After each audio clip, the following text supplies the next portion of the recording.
Welcome to our prestigious agents and investors nationwide. Today is Thursday, September 18th, 2025, and this is All the Leads Mastermind podcast number 546. This is our usual open forum call. We have a couple specials coming up for you over the next few weeks and months, but today we want to talk about what you want to talk about. We're looking for a winner of the week. We're looking for success stories. We very much want questions. And if you could do it before 3 minutes before the hour, that would be great. It seems like about 3 minutes up, we get 4 questions every week. So start thinking now and send them to us by the turn of the hour if you can. Tim, what do you have, sir? I would tell you how to do that. Look at the bottom of your screen. You'll see the little heart. If you click on the heart, you'll see something that says raise hand. And if you do that, your little hand will show up just like mine did on my image. And we'll know that you wish to speak, and we'll be delighted to talk with you. The one thing I will tell you is that, be very clear, this is not a hot seat. We're not doing that. At some point, we're going to probably head back to doing some role plays because we haven't done them in a while. But more importantly, this is really just a place for you to ask your questions and really to give us feedback. I'll talk a little bit more about this in a second, but I think it's important to know that we do what we do and make changes to what we do based on what you say and what you need. And that may sound oversimplified because, you may think of us just as a company that sells leads, and we don't think of ourselves that way at all. We try to think of ourselves as a company that provides a full solution. And so knowing more about what you need and what you're doing that we might be able to help you with is helpful to us to create better offerings to support your work. So anything that you can tell us, anything that you can give us feedback on your market, what's going on in the world, all that sort of stuff, that's what we're here for. We meet once a week to do this. It's always a rewarding hour for us. We hope it is for you. We assume that it is because we see a lot of the same people, as Jim said, coming back and all of that sort of stuff. But let's make it a great hour. And if you have some things to say or some questions to ask or just observations, let's hear them. That's pretty much what I had going out. Bruce is here, not able to use his camera because of bandwidth. He's up in the mountains and he's doing some clean out on a family property up there, but he is with us. Hi, Bruce. How you doing, bud? I am great. Just like you said, just cleaning out a family property that is part of an estate, and it's been eye-opening to see how people were reaching out to my family. Because I haven't. It's been a long time since I've been through a probate. I'm enjoying seeing some of the letters and the phone calls that are coming in, seeing how other people that haven't been in the All the Lead system or trained by me are doing it. Well, I hope you found someone to help you with probate. It's good that you could potentially understand it now, right?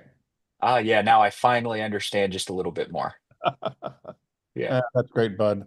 That's great. And it's just like anything else, along with what Bruce said, we have learned, and I had the same conversation twice this week already, as to how we are doing what we're doing and what we know. We've learned all the things that we've learned about this business being in it. When we started this, we certainly didn't have a massive universe of knowledge in regard to just probate and no knowledge at all in some of the other disciplines that we're now in.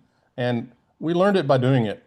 We learned what works. We learned about the things that are helpful, the things that people needed, and that's how we built our business. And these calls are very beneficial for that because they help us grow our knowledge. So that's kind of where we're coming from with all of this. That's kind of where we're at this particular point. I would love to hear from you guys and learn a little bit more about what challenges you're facing and any of those sorts of things.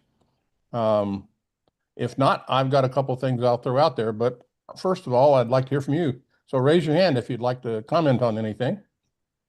I'll count to 3, and if I don't see anything, I'll talk for a few minutes. And we're not going to keep you here if we don't have a lot to talk about. It won't be a long call today. Hey, Tim, before you throw out your things, I was just going to throw out a general topic, if I may, and we can include it with yours. But interest rates in the last year are down about 1%, and the Fed finally took the plunge on reducing interest rates yesterday. So I'm curious, the excuse we heard from so many buyers out there, wait until the rates go back down. So I'm just curious if you're seeing, it's probably too soon to see an immediate effect from yesterday, but what your perception is on your market and what you think the lower interest rates may or may not do in the coming months. We always like to know what's going on in different areas of the country. And then Tim, what did you want to throw out? Well, I'll just comment on what you said. One of the things that I wish they had done, or not done rather, in lowering the interest rates was I wish that they had simply said we're lowering the interest rates and not alluded to the fact that they, may lower them again. And that was the way the announcement came out. And predicting the future is a very slippery slope. I wish they had simply done the job that they should have done, which is said, we've lowered them, here's why, and let it be. And I think part of what's going on with that is that delays people saying, well, it went down now, I wonder how long it's going to take for them to lower it again. So, the help factor was mitigated by the tease of future rate decreases, but indeed going down certainly should increase market share. I had a conversation this morning with a lender that said the same thing, that they're going back to people who had previously just not been able to chose not to finance, didn't want to afford it, and they're going back and marketing to some folks that they had. And if you've got mortgage brokers out there hustling to people that were on the fence about property, that's a pretty good indicator that that made a difference. So we'll see how that goes. I think that's an interesting question. If anybody has any comments about that, certainly, raise your hand. Let's talk about it. I was kind of in line with the same sort of thing. It's more of an observation than anything else. And it kind of has to do with the state of mind. We talk about the inner game and getting your mind right and make sure you got your stuff together when you're talking to people and all of that.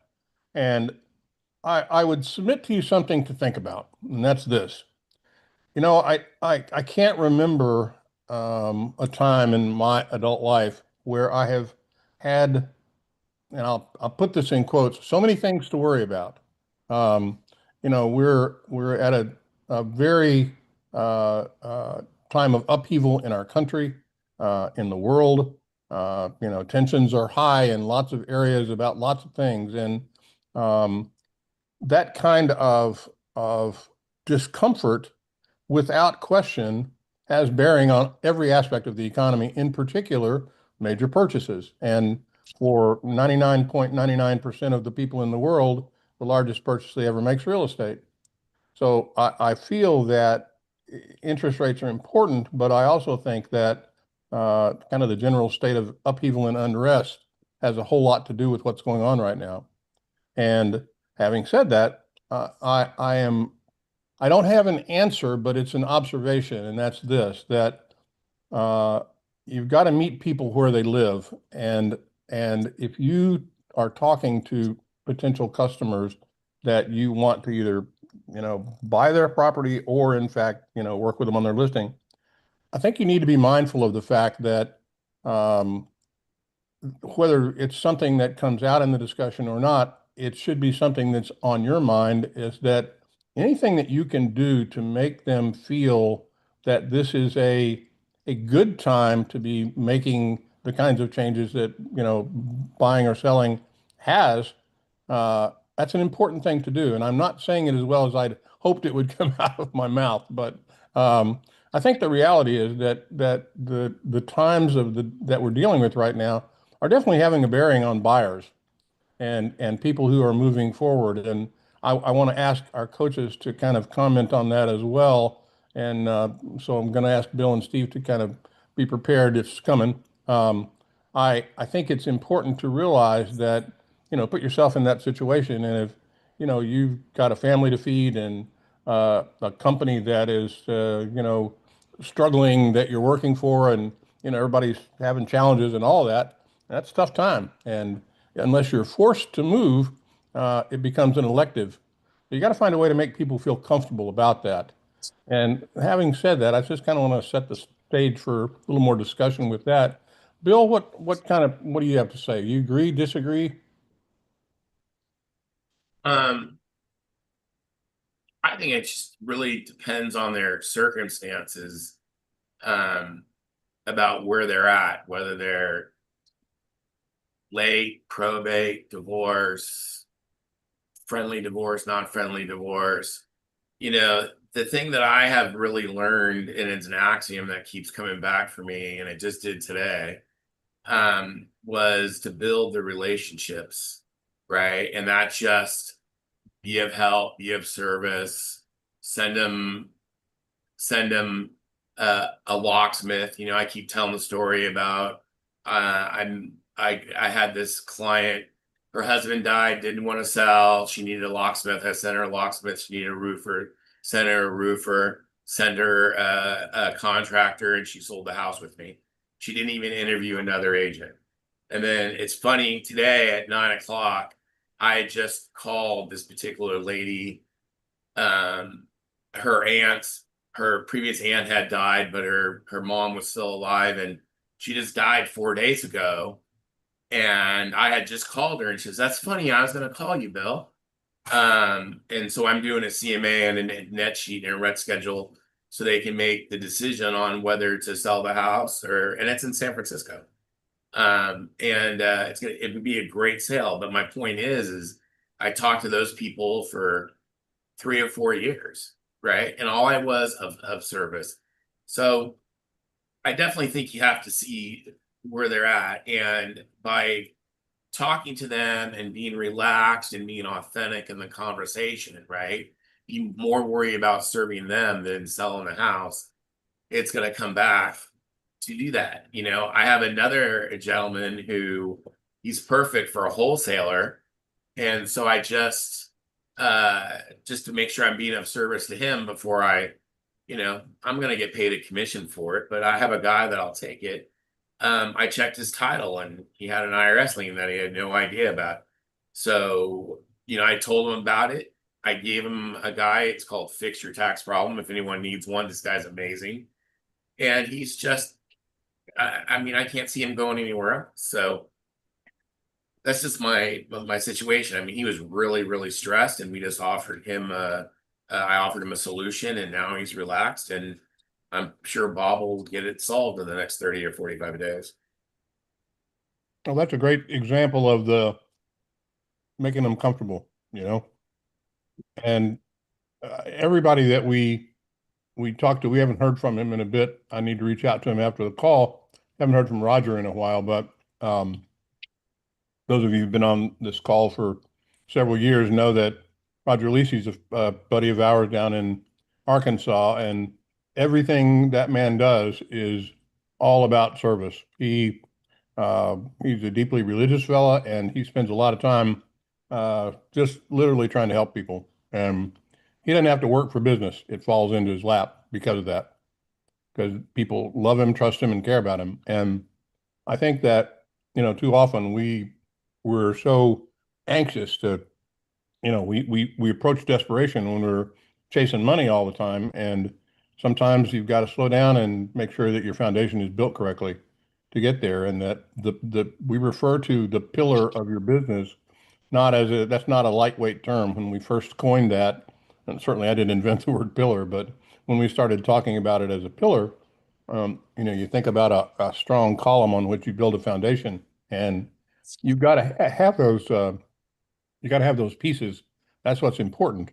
So I think it's vital that you all understand that anything that you can do to change the mindset of the people that you're talking to from I'm somebody who wants to buy or sell your house to I'm somebody who can help you and I'm willing to help you and there's no strings attached and all I'm here to do is I'll earn everything I get and all those kinds of things that are helpful to do that. Steve, what do you have to say, bud? What's your thought process in that regard? No, I agree with you completely, Tim. Same thing with what Bill said. It's about servant leadership. It's really about listening to folks and making sure they feel they've been heard. It isn't about you. Sure, you ask questions. If you look at the Socratic method, he who asks the questions is the one who controls the conversation. And there's a difference. You're not manipulating anybody. What you're trying to do is find out where they are. What problems do they have? How can you help them? You're trying to make them the hero. You're the guide. There's a big difference. That's that nuance. It's not a transactional relationship. It's like Bill said, he just got this lead from someone that it's been a couple of years. Okay, if it was transactional, it'd be either on or off. Okay, but it's not. It's transformational. It's someone that he could affect, realizing that, hey, I may not make any money off this person, maybe not now. And maybe that person you don't make any money off of. But all of a sudden, that person runs into somebody who has a similar problem in different circumstances. And then what do they say? Hey, I know a guy. I got a guy. He's a great guy. You get that referral, much like Roger does. It's not unusual. Of course, Roger also sweetens it literally with the pumpkin bread that he gives to all his folks. Right. But Roger doesn't have to pick up the phone anymore. He doesn't have to pick up the phone anymore. Yep. He's got people coming to him because he's established. I mean, he's got judges that are going, hey, this case needs help, and Roger steps in and makes it all right and gets everything done. So you can get to that level. And the only way that Roger gets to that level is by not being through a transaction. You know, here where I said last week, look, I live in a seller's market, but I see a lot of aggressive realtors out there, and they're all chasing the money. You know, and I'm not so certain that it's working out so well for them. And I feel sorry because some of them have teams, and I know that they're being torn every way from Sunday to try to make it happen at the bottom line, just chasing that dollar. And you know what? I can't worry about that. I see it. I move on. I got to focus on me, who I'm going to work with. And you got to be true to yourself too. Well, it's You know, as a interesting. guy who still looks in the mirror and shaves, you know, I'm a lifelong soldier. I got to be good with the guy I'm looking at. Okay. And I got to be treating people the right way, the way I want to be treated. Okay. Not feeling like I've been sold or I'm pressured into something. Well, And and by that, basic human nature. Nobody, nobody wants to get sold something. If you're going to buy it, I want to buy it, but don't sell it to me. You know, it's that kind of thing.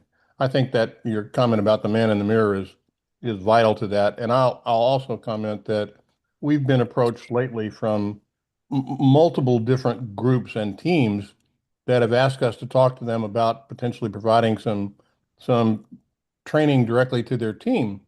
And the last two that I spoke with, one of the questions I asked was real straightforward, which is, well, what do you want your team to be doing? Well, we want them to sell. I'm like, okay, well, everybody wants that. How do you want them to go about doing that? How do you see that relationship being? Well, we need to, they need to be more aware of buying signals and all of that sort of thing. And it's pretty much old school basic blocking and tackling stuff. And I'm like, well, if you want us to help you, one of the things that you need to be aware of is that we're probably going to tell you you're going about it the wrong way. And it's exactly what you said, which is that you always, to be a complete salesperson, you've got to be all of that. You've got to be good at listening to buying signals, of course. You've got to always be aware that if somebody says something that's a signal, turn it down. But leaping on it like, a salivating animal chasing after meat is not the right answer to get that done. And oftentimes we get in such a hurry to make something happen. We don't build those relationships, and then you've got nothing to fall back on. You don't have a business, you've got a one-shot business. You're not going to get a repeat customer out of that. And the people that are great at this, they're people that have sold to families. I sold the mom and dad something, and then, 15 years later, I'm the realtor for their children. And I've heard those kinds of stories. And there are people who used to sell their real estate business as a practice. They sold it because they had ongoing revenue. It was happening. That doesn't happen anymore.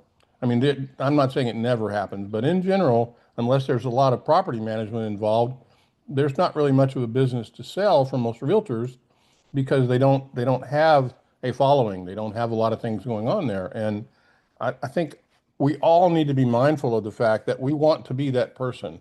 We want to be the person that people look to say, well, I know Steve, and here's what Steve did for me. And they do it unbidden. It's the best advertising you can get. When I first got involved with the internet, one of the first trademarks or domain names I wanted to buy was called word of mouth, wordofmouth.com. And I had hoped that I was able to register that, and it was already long gone the time I got around to it. But to me, that's always the most effective advertising. I'd much rather buy from somebody that my partner Jim told me about than to, search on Google and see who did the flashiest website. And that's really kind of the important. I would actually trust you, Jim. Well, that's amazing. Hey, I don't want to change the subject prematurely. Logan indicated he has to go in a few minutes. Do you want to let I him saw out? that. Okay, I wanted to make sure you I'll- saw it. Yeah, Okay, no problem. Yep. it's all good. Well, thank you for trusting me. I appreciate that. Well, you haven't let me down yet, so All I'm right. cool. So I'd like to hear from you guys now. I've kind of laid something out there that I'd really appreciate some comment back. How are you guys? What are you doing to make your customer relationships easy? What are you saying to people that puts them at ease? What are you saying what are you listening for these days? Anybody have anything that they'd be willing to share at this point? Let's see some hands.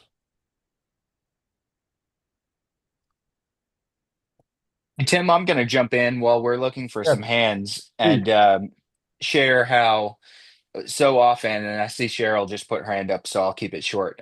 So often we chase the transaction. We're trying to convince people that now is the right time to list their house, to sell their house, to buy a house, do different things. And Jeremy Miner didn't come up with this, but I hear Jeremy Miner frequently say, I don't know that you should sell your house right now.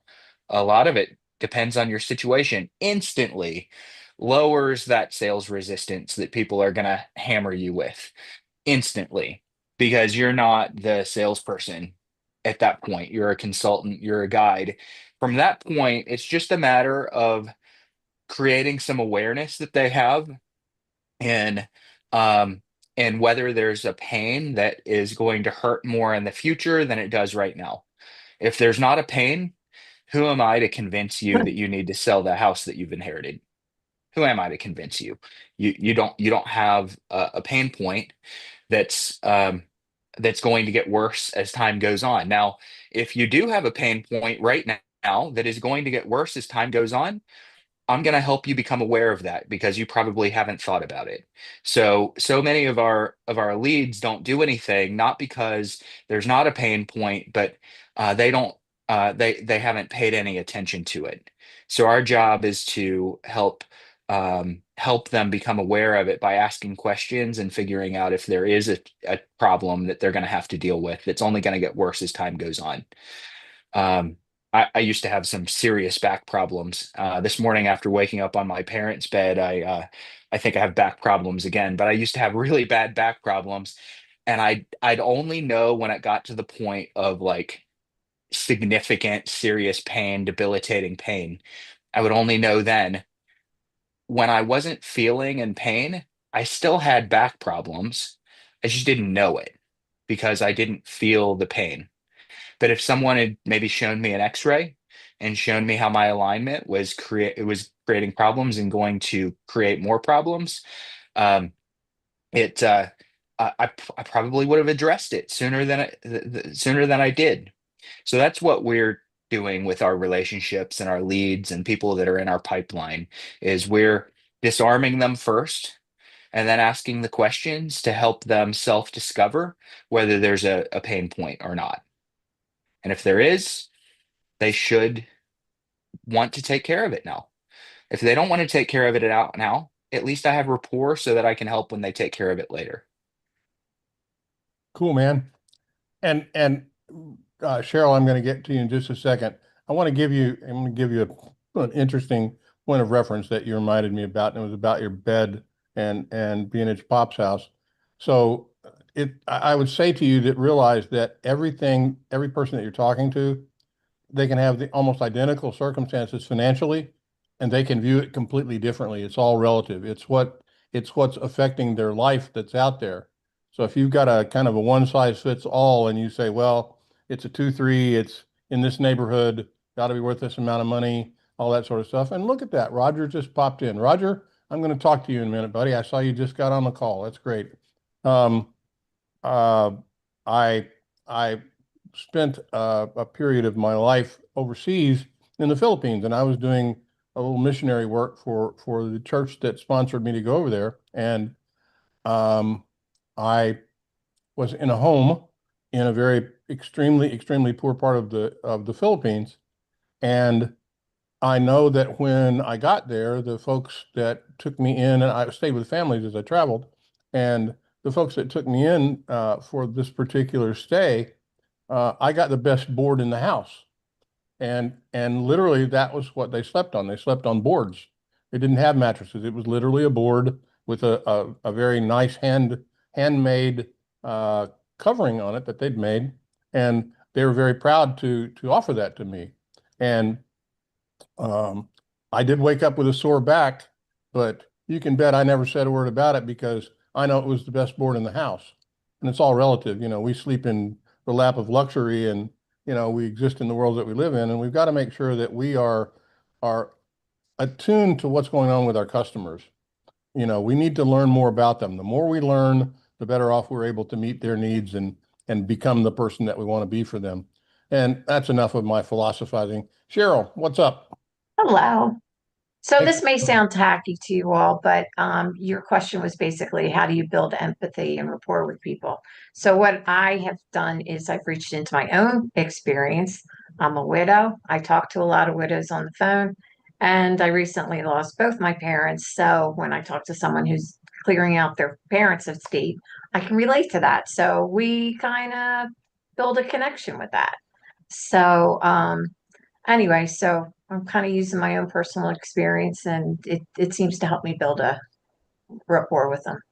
So Do you find that when you share that with them, they begin to open up about what's going on in their life? absolutely. Yep. And at that point, do you feel like the relationship starts to click? Yeah. And unfortunately, a lot of the widows that I've spoken to are not going to sell their house at this the present time. But I think it's a connection that you make. It's almost like it's like an unfortunate club that I'm in.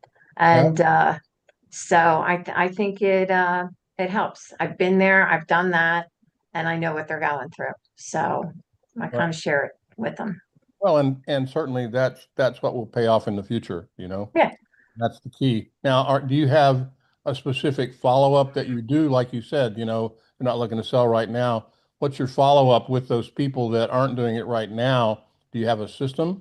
So, well, I'm working through your system, so I've got letters set up to go out. Oh, I see you're a fellow Diet Coke drinker. There you go. Um, There you go. and so I'm basically just getting started.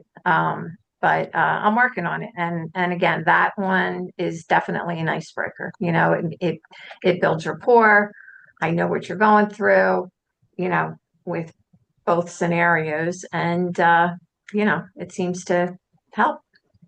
Well, and the reason I was asking that is that, you know, if somebody says, I'm not looking to sell the house now, and you're aware, you know, let's just say, for example, it's someone who, you know, their spouse passed away and they're in the home, and, you know, it's like, they're not going to sell right now, that's fine. And they probably have no immediate plans to sell, right?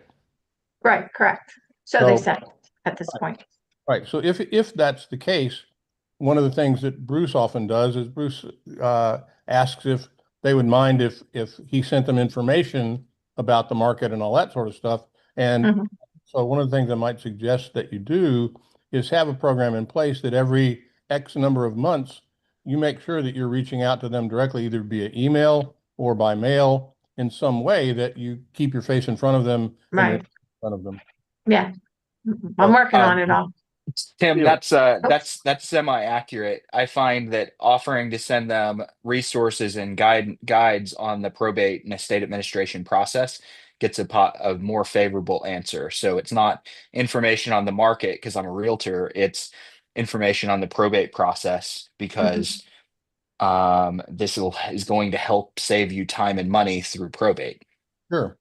That's great. Thanks for clarifying. That's super. Anybody else want to raise their hand before I poke Roger? Jim, I'll add something real quick. It's somewhat related. You talked about going over the comps and telling people it's a 3.2 and this square footage. And this I think builds trust more than empathy, which empathy, they're similar, they're closely related. I can't remember who it was, but one of our subscribers, maybe a year or so ago, went over their listing presentation. And it's the first time I ever heard this, but they said they never quote a price to anyone when they're going through the comparables. They have the couple, if it's a husband and wife or the people, they'll show them a comparable and say, now, how many square footage is this and what did it sell for?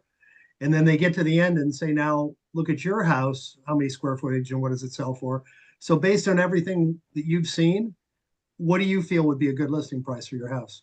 He said he never gives them a price. He makes them come up with the number first because they're much more likely to trust what they say than what you say. It just reminded me of a very smart technique. And if I was selling real estate, I think I would do the same thing today. People are much more likely to believe something they said than something you told them. That's it. Yeah, interesting for sure. Let's see, Roger was on and then had to hop off there for a second. Steve, I think you can unmute yourself there, bud.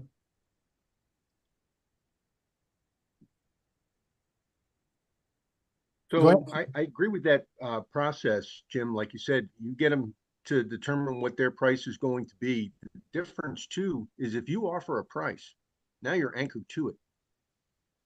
Hey, you said, you got to be careful with that because I've had, even when I've had some calls with folks, it's like, look, I wouldn't throw out a price until I look at your house and evaluate it. It's almost like you want to walk away from that, walk it back, particularly on the phone. Because that can be a dangerous place to be in. So you just got to be careful with it. But I think the idea that, hey, what do you think it's worth at that point after you provide them with enough data, that's a great way to get them right where they need to be. And then, like you said, they buy into it. They have now had a part in setting a price. And I've talked to realtors and say, well, let me ask you, how many folks do you have that have set the price too high? And what do you say? Well, and I get very simple. Well, hey, how let me ask many you a listings question. do you have that you didn't have because you realize it's not going to sell and they can't get some otherwise? So Let's face it, you can ask anything you want for something. Whether or not the market's going to support it, it's a different story.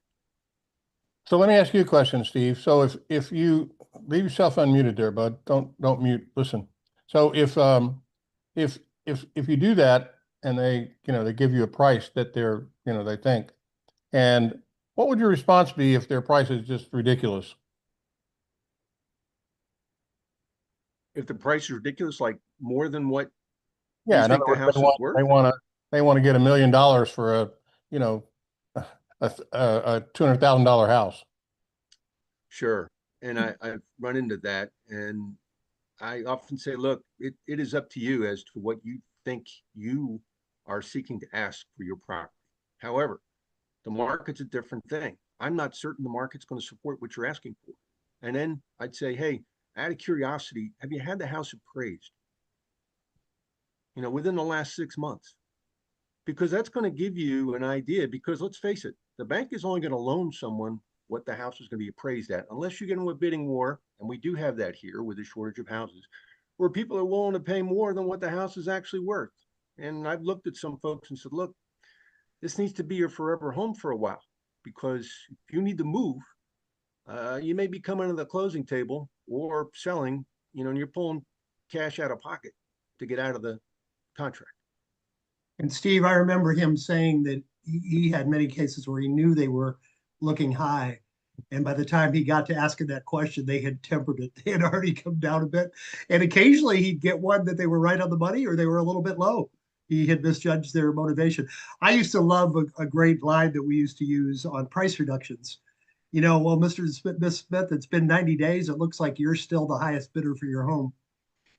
It just that gets their attention. Yeah, nobody else is willing to pay it for what you think it's worth. So, or worse yet, I hear people say they want to blame it on the realtor. It's not priced. It's not priced to sell. Okay, it's not the realtor's fault. And I've talked to many realtors, including a buddy that helps me. He's got some listings he wish he didn't have. It's like, hey, these folks just aren't. One other thing I feel like it's kind of important to mention, the niche types that we deal in here, it's in my experience, it's pretty rare to find somebody who just inherited a house and has found money that wants significantly more than it's worth. I think the same thing may or may not be true of probate, and it's probably true of late mortgage. So you're already in the right playing field where you're going to get less of that, overpricing. And it doesn't mean you're never going to get it, but more often than not, the motivation is going to be strong enough there that they're not going to start off being that unrealistic. Hopefully. Gotcha. Hey, Bill, and Bill, I'll say it as best I can. Janiga, I love your cat. Your cat looks exactly like the twin of one of our two cats. So that's a cute kitty cat. Hey, Katie, you got your hand up there. What's up? Oh, I just wanted to add, I generally, my partner and I give 3 offers if we are going to buy the house. So I ask the potential seller, like, what are you looking to get for the house and how did you come to that number? Because sometimes they will open up about, oh, I had a realtor look at the house, or I looked on Zillow, or I did whatever, and you have more information about what it is they're really truly giving. Oh, I've had several offers on the house and they offered me this and I won't go below that. So they just start vomiting a bunch of information you wouldn't have gotten otherwise. Right. For sure. And that's kind of the key, is that, it's great if you can get them to put it out there. And then, I think one of the things Joe had said, Joe, go ahead and unmute yourself there, bud. Yeah. Basically, I've been doing this for a long time, and probably some other ones on here. If I go on an appointment, I have the listing, okay? Probably 80% of the time or more. But it's all about the data. First, I'll let them talk because they have their feelings. I gave them $1 million. Sure, we all get sellers like that, but you have to temper them because on this day and age, everybody wants to use Zoom and Zillow and Redfin and who knows what else and Realtor, okay? And because those apps are not the most accurate. What's the most accurate is us as a real estate broker. We have the data, okay? And then we go there and give them a CMA. This is what supports it. But they say, I really feel my house is more better because I did this, I did that. I'm like, okay, let's do this. Let's have it where I'm just giving examples here. We will list your house for $10,000 more. But after a week, if we don't get any hits, anybody that wants to see it, we're going to have to lower the price to what the data says it should be. Then you put that right in the listing, and 9 out of 10 times, they'll say, wow, I see what you mean. Because you can go on CenturyLock and all these things and show them the reports of how many people and showing time and show them, hey, this is what happened. No calls. Plain and simple. And they list. That's a smart way to do it. You build in a price drop. Right. And you didn't have to do it by beating them up to start with. You got the listing at the price they wanted. Right. Yeah. Data doesn't lie. It's all about the data, the numbers. That's an interesting tip. I like that a lot. Thank you very much for sharing that. Hey, Mr. Bill, unmute yourself there, buddy. There you go. What's up? Hi, 2 comments. One on what you were just discussing. What I've done, if there are comparables on the market that are still active and not sold, I will take the client to the home and do a tour of the home and said, this home is $189. You want $199 for yours. This one hasn't sold. What is yours better than this? And then just shut up and let them do the talking. And I found that works really well. Right.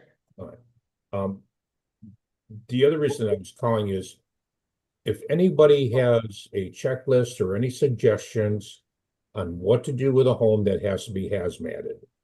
I am in process of starting a short sale on a condo that I was asked to purchase. The gentleman was dirty. He was a hoarder. He died on June 26th. The body was not found till July 11th. Heck. So he was pretty right. The body obviously did its thing. the maggots and everything else that the other three bugs that come along. The home is not worth what's owed on it. That's why I'm trying to do the short sale. And I'm Hey, looking for Bill, suggestions. I'm assuming you got with Pam on the short sale, and then I just wanted to make a quick suggestion, what you were talking about just then. We had that happen with one of our tenants who we were about to have them evicted, and we found out they had deceased on the couch. And we were amazed at how much the insurance paid for. The insurance paid for completely redoing the air conditioning ducts in the condo. Well, right now, the insurance company did a little bit of cleanup, but they threw their hands up with it yesterday. They said, we're done. And I did speak with my real estate attorney that I use. And he said, more than likely, he goes, their contract was with the gentleman that passed away. They have no contract with relatives and that they can walk away from the property. Interesting. Okay. Now, I don't think she's willing to pay any money. She resides in Florida. The home is in Michigan. And I don't think she wants to spend the money on a lawsuit that has no guarantee that she would win. So I've gotten two quotes on hazmat, 40 and 45,000.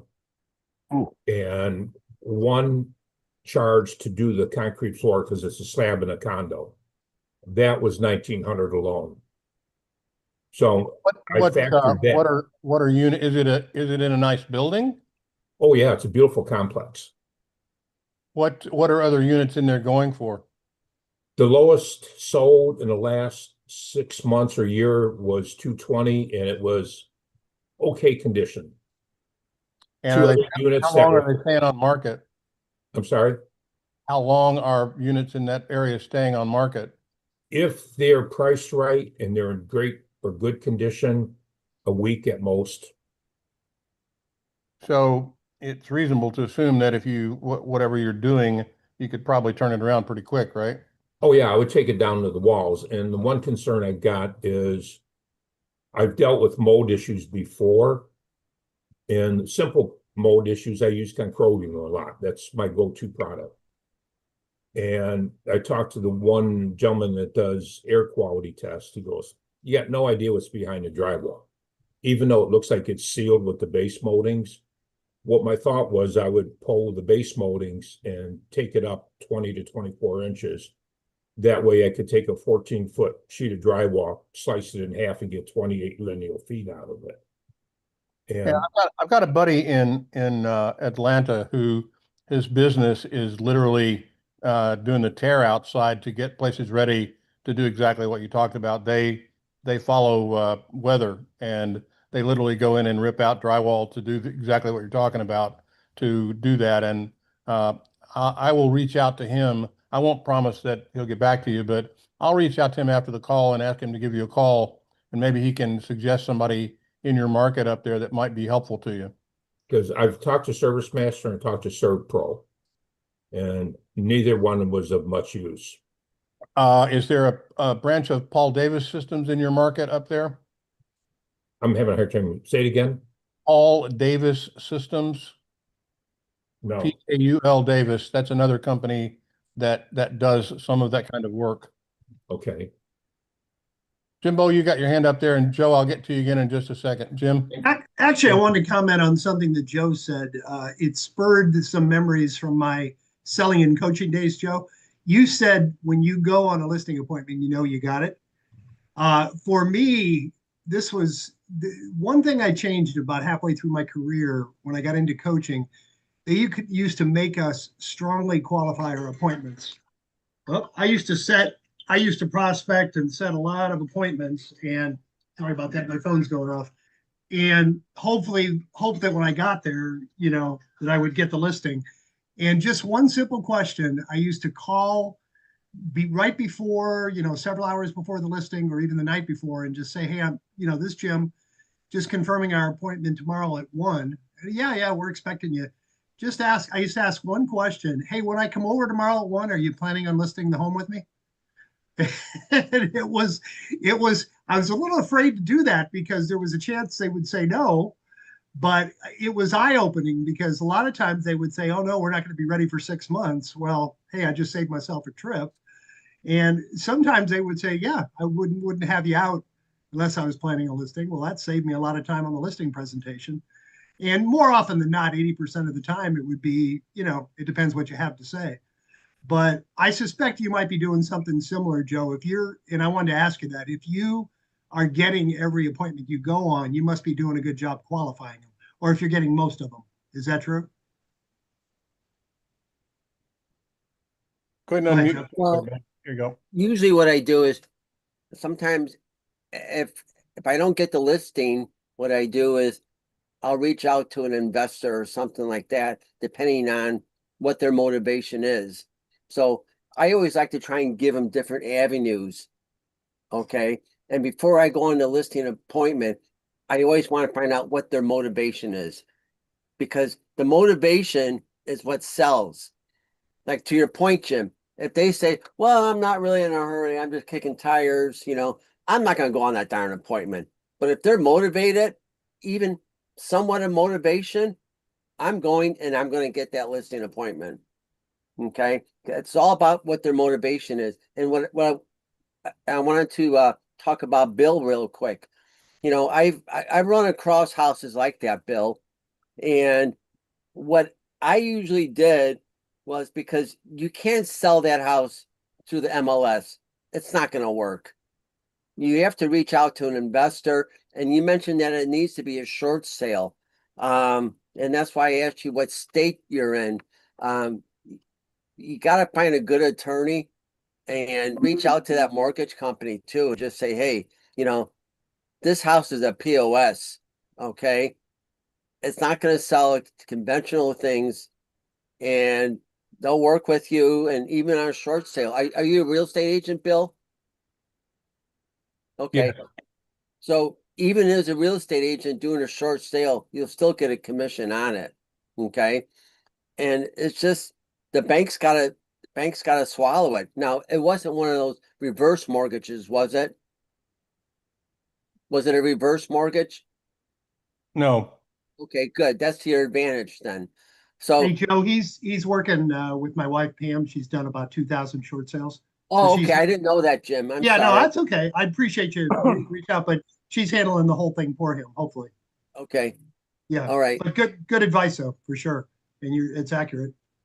And Bill, also, Katie posted a couple of links in the chat area. Go look in chat. She's got 2 links of companies that operate in Michigan that do exactly what you're looking for. So if you click on the chat button on the bottom there, you'll see those. It'll pop up and show you. I see him now. Thank you. Most of the local PDs, since I'm retired law enforcement, they use ServPro on most of the cleanups. Right. They're not using their own, they're not using their own money. Well, they do charge a lot, but no, then what Pam had mentioned, she brought up a good point. Depending on who the mortgage service provider is, that it may have to list it. If I list it, no one's going to buy it in its present condition, obviously. And the bank's not going to be able to sell it either in the present condition. I feel bad if it goes to sheriff's sale, if someone buys this beast, without seeing it, it's not right. There's just no way somebody should do that. Well, here's one other thing you might want to think about doing, and that's this. If you're saying nobody will buy it in the condition that it's in, and I'm sure you're right about that. However, if you not on a retail price. Yeah. Oh, I understand. And that's what I was going to say. If funding the cleanup and all of that is not necessarily in the cards, then one of the things you might be able to do is to get a basically, here's what it's going to look like when it's done, and here's what it's going to cost to get there, package it all up into the sale price, and sell it with the all the mitigation yet to come based on the sale. If you can get the people who are going to do the mitigation work and the cleanup, to guarantee their work at a price, then you've got a fixed dollar amount you could potentially apply to it, and you may find an investor or two who might be willing to step up and do that. So it's a thought, something to think about. Yeah, I don't mind funding it. I've done them before. Oh, well, great. And what I don't like is the unknown of the mold issue behind the drywall. Right. The only challenge with this is that with it being a short sale, you know, you got some additional challenges with that, and I'm sure Pam is certainly helping you with that. Is it, how close is it, has it been listed to sell yet? No, I did not list it. No, Hey, I Bill, mean, one thing you said that is virtually 100% the case is we've had many. I used to work in the short sale company with Pam before I started this. We've had many cases where the realtor would come to us and say, "I've already got a buyer. You know, we don't need to list it." The lender is still going to require that you have it on the market for 30 days. They want to see that you gave it a chance to sell at market value before you sold it to the investor. So, you know, you kind of have to humor them. That's almost universally one of their requirements. It doesn't mean you can't, you know, field the offer. You could really even, you know, conditionally accept it, but you still got to get it in the MLS for a month and show them that it's seasoned and you made the effort to sell it at retail. And one thing Tim said is very true. Get a contractor that'll come out there to give you a detailed worst case list, inventory, and price on doing everything, and submit that with the offer when you get one. The banks do look at that and they do take that into consideration. You know, they don't want to have to do that work. They really don't want to get a property back, period. And they don't want to get one back that needs that much work. and if you've already gotten, you know, maybe one from ServPro and maybe a couple of others, now you've got sort of you met the threshold, you got three prices of what it's going to cost, then you're kind of locked in. You know what the dollars look like. Now you've got at least a fixed cost on a spreadsheet that says, you know, here's the price, here's what it would sell for, here's what it's going to cost to get us there. This is what we should be able to get it for. And that's going to help Pam and the team justify, you know, getting it sold. So, and the truth of it is, and of course we've learned this in the last year, that, you know, there's not a lot of emotion in that conversation. That data goes directly to a committee that makes that decision. And even with all the experience and time Pam has, not a lot of opportunity to sell that to somebody. You know, it's literally just facts and figures. So you got to have your numbers together. And the quicker you can get them into a hard cost number that you can back up with paper, then the better off you're going to be. Hey, Bill, is this better or worse than the one you're doing with all the live animals in the pool? That's Oh, no, it's better. How's It's that by one far going? better. Or all the dead Better. animals? I'm sorry. It's better. But, you know, I have sold those probates where, God forbid, the body was right. I mean, I've done those. It's not easy. But, you know, the one thing I want to add is definitely get the construction costs, make it organized, make it look presentable so they can understand it. Don't do it on a napkin. At least do it on an Excel spreadsheet. And then also add the pictures. Because Pam has done a great job on the really nasty one I have. Because now I think the lender doesn't want it back. So now they're really cooperating, I think. We'll see. Okay. Thank you, everyone. I appreciate it. All right, man. Great, good discussion topic. Well, folks, we have kind of gotten through our hour here. Great discussion and certainly interesting. You know, we always start these with kind of not a lot of thoughts in mind about where we're going with them, and you guys always take us in interesting directions, and I appreciate that. I'm sorry Roger didn't get back on. I'm going to reach out and check on him, see how he's doing. But great call today. If nobody else wants to raise their hand up, I think we're gonna take it to the end of the hour and let Jim do his benediction speech. All right. Well, I thank each and every one of you for being here today. I want to particularly thank Bruce, Connor, Steve, Logan, Cheryl, Roger, Katie, Joe, and both Bills. We had two Bills for actively participating. And I want to challenge each of you, take one idea that inspired you on this call, go out and put it into practice. And please come back next Thursday and share your results with the group. Have a great week, everybody. Remember Steve this time. That was great. Steve, I did remember Steve, especially Steve. Thank you. Talk to you same time next Thursday, everybody. Take care. Guys.